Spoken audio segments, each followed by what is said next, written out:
Hi, everyone. This is a different sort of podcast recording, and I'm going to call it a solo episode. And I do believe I will release this on my podcasting platform, Sandy K Nutrition Health and Lifestyle Queen podcast, wherever you do podcasts. And last year I was added to SiriusXM, the app, with all the podcasting greats. So go find me wherever you listen first. I'd like to preface this to say that a lot of these solo episodes that I'm releasing are excerpts from my upcoming book. I am still working on it. I did release, as you can see right there, the Essential Thyroid Guide earlier this year, March 1st. It's available on all Amazon stores. Most of you know that I don't have a thyroid. So, I understand that a lot of people have no desire to read a clinical book on thyroid just to learn the basics on how to keep your thyroid healthy. So I created that. It's only 53 pages, no long form text, and it will give you a really good basic understanding of how to keep your thyroid healthy. So go grab it. But I am working on another book. It's called Bridging the Gap Between Science and Soul. A lot of these little solo episodes that I'm going to be releasing are articles that I've written on Substack. Go follow my Substack. It's Sandy Cruz, spelled with a K, Kruse. So go follow me on Substack. Right now, all of my subscriptions are free. So you will get some deeper, more insightful articles there and excerpts from my book. And right now, it's called Bridging the Gap Between Science and Soul. I think it's important that I preface this to say who I am, like why. Well, I search for why a lot in my life, and a lot of times I will use science, but I do not believe that science can explain everything. There's a lot that's unexplainable that we don't have control over. And then there's a lot of the esoteric side of wellness. And that's what this book explores. So today, I'm actually going to read an entire article from my Substack.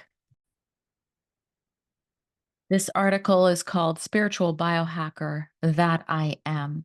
But no, you cannot biohack your spirituality. So here it goes. Back in 2022, during a lecture, I referred to myself as a spiritual biohacker. And it's actually a label that I love. Yes, I am this, but the meaning of this does not indicate that I am trying or was trying to hack my way to spirituality, not in the way one would think of biohacking. And if you're not sure what biohacking is, just go look at Dave Asprey or just do a Google search, you'll find it. I discuss this in a section in my upcoming book, Bridging the Gap Between Science and Soul. To me, hacking your way into spirituality is the most commercialization of spirituality, and it leaves a real distaste in my mouth. It also suggests that you can somehow fast track or take a shortcut to find your spirituality. You cannot. I'm going to start with a story. I was brought up with the Catholic faith. While my family wasn't hugely devout, I did go through the necessary Catholic sacraments, as did my children. My belief in this religion wasn't really strong to begin with, but in my 20s, I distanced myself from it even more after a negative experience during confession with a priest. I had always felt something inherently wrong, that I couldn't truly connect directly to God, and I needed a priest as a conduit. I also found the constraints intense, and one time feeling judged by another priest as he eyed all of my feng shui artifacts within my home the year that he came to bless my home. And actually, that was the last time my home was blessed by the Catholic Church.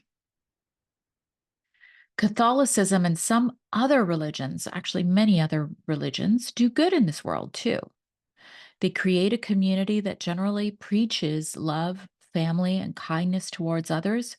So don't get me wrong, there is some good, but preaching is the antithesis of what resonates with me. I also don't appreciate how prayer is often used in a desperate situation. Sometimes it may work, I don't know. But often with this type of prayer of desperation or forgiveness, you're bringing an energy of fear and desperation and even shame. Like Michael Beckwith said, and by the way, many others have copied this, but I believe it was Michael Beckwith who originally said this: where attention goes, energy flows. So prayer in and of itself isn't negative. Rather, it's all about the energy that's behind it. And just to expand on that, a lot of the religions have that energy of fear behind it as well. Just the religion, not even the prayer. A collective of people praying after someone's death. This is a collective conscious energy of sadness, a collective consciousness of people praying for someone to get well after a serious illness is often a collective energy of fear and desperation. This may rub a lot of religious people wrong, but this is my view on religion in general. Back to hacking your way into spirituality. Like so much of social media these days, it is unauthentic. You can't fast track your way to becoming a spiritual person. I do not label myself as it relates to my practices, except to say that, yeah, I am a spiritual biohacker. I am unique in that what I practice resonates to me for me.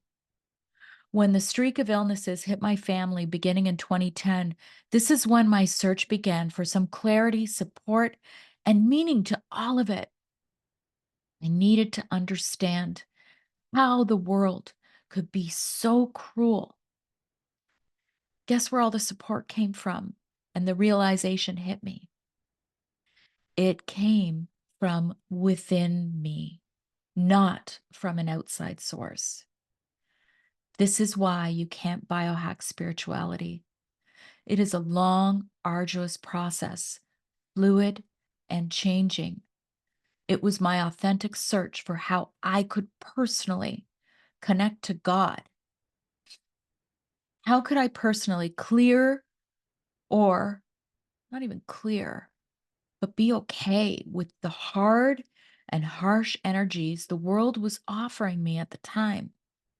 How could I be okay with all of it and move on to understand it all as a lesson or as a path rather than a punishment? Many years of seeking, this is how I became a spiritual biohacker. I did not see it on TikTok and biohack my way into it. And I am respectful of all the practices I adopt from the various cultures and religions of the world. I don't have to conform to collective beliefs. I follow what resonates. I learned how to deeply connect to my own intuition, my inner knowing, before my daughter was even diagnosed with a malignant tumor in 2010. This was the first time I noticed that my intuition proved correct. I knew all along there was something more serious than a simple fatty cyst. The doctors believed it to be. I knew over the past 14 years, I have honed my intuition to guide me confidently through life. Oh, look at this. I have taken my power back and my wisdom within me versus giving all my power away. But I am aware that I personally cannot control everything in life. So, my friends, how is it that I can be a spiritual biohacker all the while saying you can't hack spirituality? Because, yes, I am a biohacker in general, and I love the science, but I do not believe that everything can be explained and proven through science, which most biohackers do believe, just as Western medicine does. I believe that not everything in this world can be controlled like health span, whereas many biohackers claim they can live to 120 years old. I believe that there is much to living on this planet that is unexplainable, and we are all on a quest to understand as much as we can about our journey here without controlling everything, without explaining everything. As a result, I consider myself a spiritual biohacker, but I don't believe spirituality can be hacked. If you're still reading this, welcome to your own spiritual journey. It can make this bumpy world a little easier to ride. For more on this, follow me on my podcast, Sandy K Nutrition, Health and Lifestyle Queen podcast. Follow me on all my socials, Sandy K Nutrition, and definitely look out for my book that's coming. I think it might change the view or help be okay with a lot of things in this world for a lot of people. Thanks.